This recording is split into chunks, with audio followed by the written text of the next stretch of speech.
Assalamualaikum warahmatullahi wabarakatuh. Apa kabar ayah bunda? Alhamdulillah, hari ini grand launching buku trilogi Positive Parenting dan Dia. Alhamdulillah diikutin oleh para guru kami. Nah, siapa saja? Ada Abah Rama, ada Ustadz Hari Santosa, ada Ayah Irwan Rinaldi, Teh Kiki Barkiah, juga Kang Asep Hairul Gani. Dan sekarang saatnya sesi Abah Rama. Selamat menyaksikan. Silakan Mbak, mohon maaf ya. Hatur nuhun, hatur nuhun. Jadi bakat saya pertama connectedness, everything happen for a reason. Jadi ketika saya menerima apapun juga, mau rezeki, mau musibah ya, pasti ada alasannya gitu lah. Jadi tidak begitu terbawa sama perasaan. Tambah lagi, saya tuh empati saya di bawah gitu. Jadi makin nggak berasa kalau ada apa-apa gitu. Alhamdulillah rupanya ya. Tidak punya perasaan. Tapi nggak berarti positif, karena saya positivity-nya di bawah juga gitu. Jadi saya ini sebetulnya tidak negatif. Dan alhamdulillah artinya melihat sesuatu itu ya fine-fine saja gitu. Nah, sekarang kembali ke ya. Ketika saya disuruh baca buku ini, yang saya baca pertama itu yang membayar utang. Tapi di sana disebut sebelum membaca ini, baca dulu yang MLP kalau bapak-bapak atau MLP kalau ibu-ibu atau AT kalau bapak-bapak itu. Jadi saya baca nih semuanya sambil mikir saya ini siapa sih gitu ya. Jadi memang sempat juga menggebuk saya juga nih bagaimana posisi saya dalam ayah tangguh gitu ya. Nah ini untungnya sih ada beberapa yang bagus. Kalau anak mami saya bukan, nggak semacam itu. Penyiksa juga bukan, pelit yang enggak, ATM juga rasanya enggak juga lah, ambisius nggak ada, memarah enggak, virtual enggak, alhamdulillah gitu ya. Selamat di sini ya. Masih bocah enggak juga, luka pengasuhan enggak berasa rasanya sih. Nggak ada masalah, nggak ada role model. Nah ini benar nggak ada role model saya. Saya tidak punya role model. Fokus cari nafkah, ya so and so. Paradigma keliru, ya. Tanpa misi, ya nggak pakai misi nih, boro-boro misi. Kurang ilmu, iya. Terus di sini rada bingung nih. Tapi kelihatannya saya lebih cocok di ayah tak acuh. Mampu tetapi tidak mau membimbing, tidak mau atau ya tidak mengerti lah gitu ya. Jadi masukkan nomor 2 lah saya. Profil ayah nih. Terus di sini juga agak bingung juga saya yang mana nih. Tapi saya pilih investor aja lah. Dibandingkan yang lain gitu ya. Oke. Nah, ini nih spiritual. Ini dari angka 10 ya, Kang Dani ya. Iya, Pak. Ternyata saya spiritual tuh berapa cuma oke, emosional, intelektual, sosial, fisik, bahkan 4 aja nggak sampai gitu. Di sini saya tergebuk juga nih. Untungnya saya udah kelewatan masa ayah kan, dan alhamdulillahnya ya everything happen dengan dengan fine saja lah, tidak ada hal yang serius banget gitu. Jadi itulah saya dalam kaitan dengan ayah tangguh. Nah terus ada tulisan ini di bukunya. Bahkan ada jingle telemapping, ini pasti kerjaannya Mia Mariana nih. Sampai terima kasih ada ginian dalam buku ini karena nanti orang bisa lihat ada jinglenya ya. Nah saya ingin bahas. Tadi ya. Oke, saya mau bahas ini yang terkait sama telemapping. Jadi saya ingin sampaikan pada semua termasuk Pak Santri itu bahwa telemapping tidak sekedar assessment sebetulnya.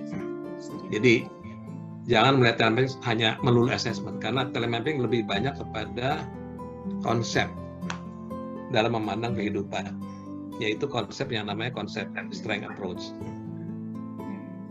Jadi kembangannya ke arah sana nanti, tidak hanya individu, nanti ke perusahaan juga dan lain sebagainya. Nah, saya geser dulu ya. Oke. Berawal dari human capital development awalnya. Nah, kalau bicara ini, ya kalau bicara human capital development ada dua kelompok lah yang bicara ini, yaitu kelompok psikologi sama kelompok manajemen. Semua masing-masing berawal dari potensi, sama lah potensi. Cuma ada bedanya. Kalau psikologi lebih ke arah dia siapa, kalau manajemen dia bisa apa. Jadi psikologi fokusnya ke sifat, kalau manajemen fokusnya ke aktivitas. Ini yang sering kecampur-campur. Tapi saya sengaja pisahkan buat melihat itunya apa, nanti aplikasi di mana gitu. Nah, tapi tidak sekedar aktivitas, tapi aktivitas yang produktif dan bermanfaat. Itu yang dicari outcome-nya. Sehingga underlying karakteristiknya itu adalah karakter yang bisa membentuk outcome itu. Dan hari ini yang kita bicarakan, artinya yang dibahas oleh telemapping baru karakter kinerja saja. Ya, jadi 3 yang membakar itu karakter kinerja. Lalu di sini ada 114 aktivitas produktif. Nah, uniknya telemapping sebetulnya di 114 ini. Ini uniknya. Jadi kalau saya lihat gambaran begini ya, yang kita tuju kan sebenarnya strength yang kita tuju. Strength ini dalam bahasa saya itu enjoy, easy, excellent, earn activity. Kalau dikaitkan sama kompetensi namanya enjoyable competence, karena kompetensi itu tidak pernah bicara enjoy tidak enjoy, yang penting bisa. Kalau kita maunya bisa dan suka gitu ya. Asal usulnya dari potensi, kekuatan, yang aktivitas. Karena bisa dilatih gitu ya, harus aktivitas. Nah, aktivitas ini dasarnya adalah underlying karakteristik yang namanya performance character. Nah, ini sifat yang oleh Gallup disebut bakat. Terus bagaimana aplikasi dalam buku ini? Di daerah sifat itu aplikasi buat apa? Bisa pre-marriage, bisa juga setelah nikah gitu. Bagus juga buat komunikasi di keluarga gitu. Atau untuk observasi sifat dari anak, karena kalau anaknya masih belum banyak melakukan aktivitas, kita bisa lihat sifatnya. Sifat yang 34 bakat. Nah, aktivitasnya bisa dipakai di sini ketika observasi aktivitas anak-anak ketika mereka sudah melakukan aktivitas gitu ya. Jadi tugas orang tua kan memfasilitasi aktivitas supaya kita bisa melihat observasinya. Kalau dalam istilah Ustadz terus motivasi, tapi yang intrinsik. Karena motivasi itu kalau anak diyakinkan bahwa dia bisa punya potensi sesuatu, itu dia termotivasi dia. Jadi ini juga aktivitas. Bisa apa gitu. Lalu juga untuk karir, pilih jurusan. Ini juga kaitan sama aktivitas gitu. Dan juga terakhir tuh family mission. Jadi saya mau fokus di tempat aktivitas nih. Karena di uniknya telemapping kan di sini. Strength cluster map uniknya. Dan ini yang pertama di dunia nih, karena nggak ada di dunia cluster kayak gini gitu. Sempat tahun 2009 itu saya bikin semacam studi komparatif sama yang namanya APQC. APQC itu American Productivity and Quality Service Quality Center. Mereka bikin semua peran dibikin aktivitasnya.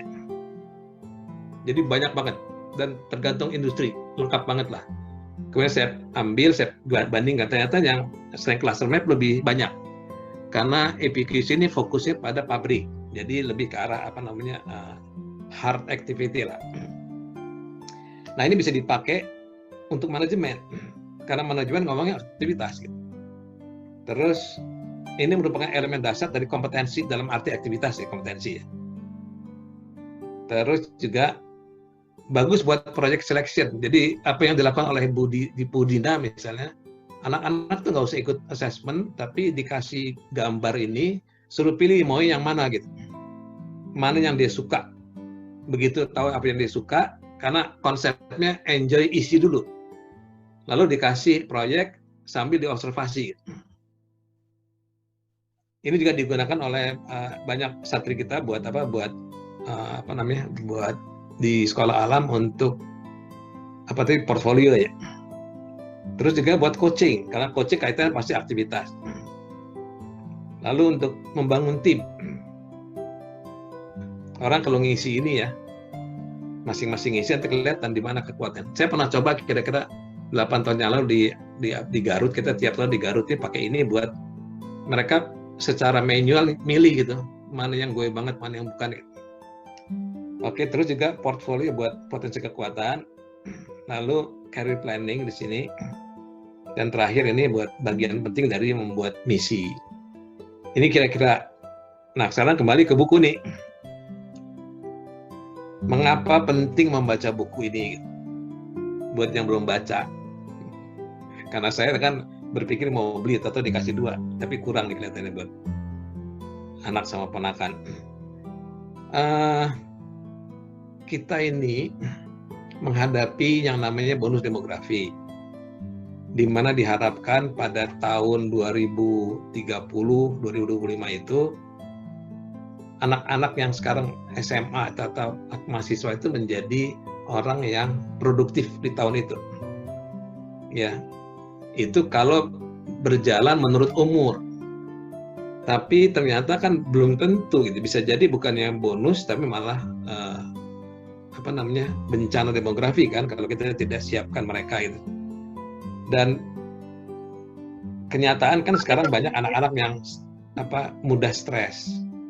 Jadi kalau kita diamkan mungkin akan jadi bencana demografi nanti. Nah, bagaimana kita nih yang tahu dan punya sesuatu lah. Apakah kita diamkan saja, apa kita berbuat sesuatu? Nah, ini kan ada bukunya sekarang nih. Kalau buku ini bisa dibaca oleh para orang tua atau calon orang tua gitu ya. Kita bisa siapkan ya anak-anak pada zaman itu supaya mereka jadi produktif. Jangan sampai mereka punya masalah mental. Jadi seperti halnya yang disebut oleh WHO kan, bahwa agar supaya mentalnya sehat itu butuh tahu lah. Ini contoh, sekarang ada masalah juga nih. 84% itu orang burn out. Sebabnya macam-macam, salah satunya salah tempat salah satunya. Nah, ini jangan sampai pada generasi nanti ya. Jadi WHO bikin begini kan. Jadi kita di mana? Nah, buku ini bisa menjawab sebagian cerita yang kita butuhkan. Dan kalau ini bisa disebarluaskan akan luar biasa. Saya kira ini bahan saya ini, semoga kita bisa menyebarluaskan ilmu strength approach ini dari sisi dari sisi performance karakter, juga dari sisi yang lain ya, pengasuhan segala macam.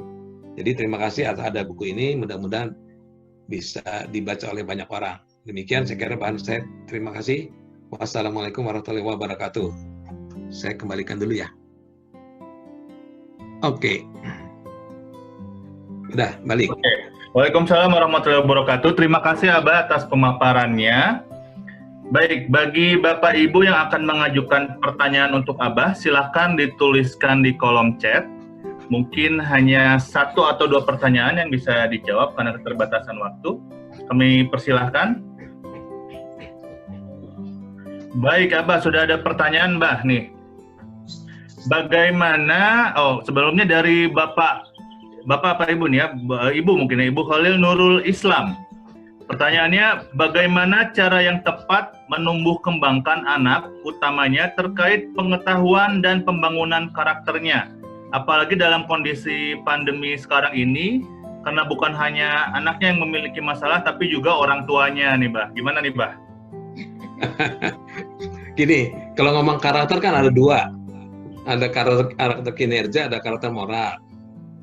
Kalau talent mapping hanya membahas karakter kinerja, ya.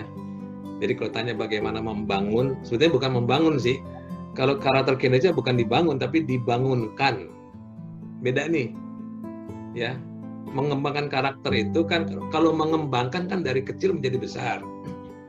Kalau membangun dari 0 menjadi ada gitu kan. Jadi bukan membangun, harusnya membangunkan, karena setiap anak sudah punya karakter kinerjanya, tinggal tugas orang tuanya membangunkan. Nah, cara membangunkan nomor satu ya harusnya orang tua tahu dulu bagaimana membangun karakter dia. Jadi tapi yang kalau sampai belum tahu pun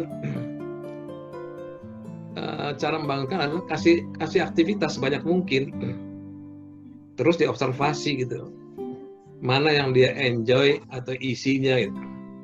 Kalau perlu nanti minta tadi itu strength cluster map, ada kegiatan apa sih yang ketika mereka melakukan gitu dibikin portfolionya gitu.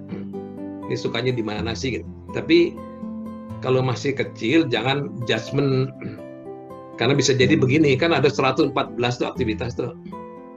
Terus dia hanya tahu 20 aktivitas, di antara 20 dia merasa yang paling dia suka adalah yang nomor satu gitu ya. Itu belum tentu nomor satu itu yang paling tinggi, karena yang 90-nya belum pernah dilakukan gitu. Jadi harusnya semua itu dilakukan gitu. Jadi observasi dan terus bikin portfolio. Gitu. Baik, jadi observasi ya, Bah ya, memberikan aktivitas sebanyak-banyaknya dan kita observasi sendiri, Bah ya. Iya, iya. Jadi nanti anak menemukan sendiri itu ya, perkembangan dari bakat dia sendiri malah ketemu. Nah, harusnya. Jadi gini, jadi yang namanya kekuatan itu yang mengerti hanya yang bersangkutan. Ya. Karena kan enjoy, easy, excellent, earn kan. Kalau orang lain hanya bisa lihat excellent-nya, sama earn-nya bisa dilihat lah. Tapi enjoy, isinya hanya yang bersangkutan yang tahu. Jadi hati-hati. Kalau excellent, earn itu kan kompetensi. Ya. Tapi kalau strength kan mesti ada enjoy, isinya itu. Ya, baik. Luar biasa, Bah. Oke, sangat relate sekali dengan konsep balance mapping ya. Jadi aktivitas 4E-nya coba digali ya, Bah ya, dari anak itu ya. Apa aktivitas 4E dia ya? Seperti itu. Baik, Kang Dandi, apakah masih bisa ada satu pertanyaan lagi? Atau Boleh, sudah satu boleh. Satu lagi boleh ya. Pertanyaan berikutnya adalah, Abah, untuk anak-anak istimewa, bagaimana cara orang tua dan guru melihat dan mengembangkan bakatnya? Harus nanya ini nih, harus nanya Ibu Iin di Bogor atau Ibu siapa, Wulandari ya di Aceh, atau Ibu Mira di mana di Jawa Tengah itu. Jadi aktivitas, kembali ke aktivitas, cuma mereka tidak mungkin ngisi assessment lah gitu. Mereka dikasih aktivitas, dicoba macam-macam, biasanya lebih ke arah aktivitas fisik, kita nanti kelihatan. Misalnya kayak Ibu Esti di Aceh. Itu dari kecil senangnya main kucing. Saya bilang ya udah terusin aja gitu. Sekarang jadi cat behaviorist. Sering disuruh ngomong di radio gitu ya. Terus anaknya Ibu Iin ada 2 nih, yang satu senangnya masak.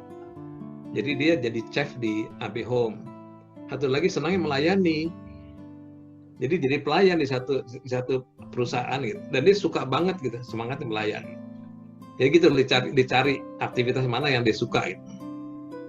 Baik, jadi bisa kasarnya kita yang ngisiin ya, Bah ya? Tes Iya. itu, jadi kita ngisiin dengan observasi, kasih di aktivitas, kita nilai sendiri enjoy-nya seperti apa gitu, Bah ya? Iya. Oke. Baik, luar biasa Bapak Ibu, mungkin demikian pemaparan dari Abah Rama pada hari ini. Baik ayah dan bunda, itu tadi adalah pemaparan dari Abah Rama. Masih ada pemaparan dari guru-guru kami yang lainnya. Nantikan ya. Sampai jumpa.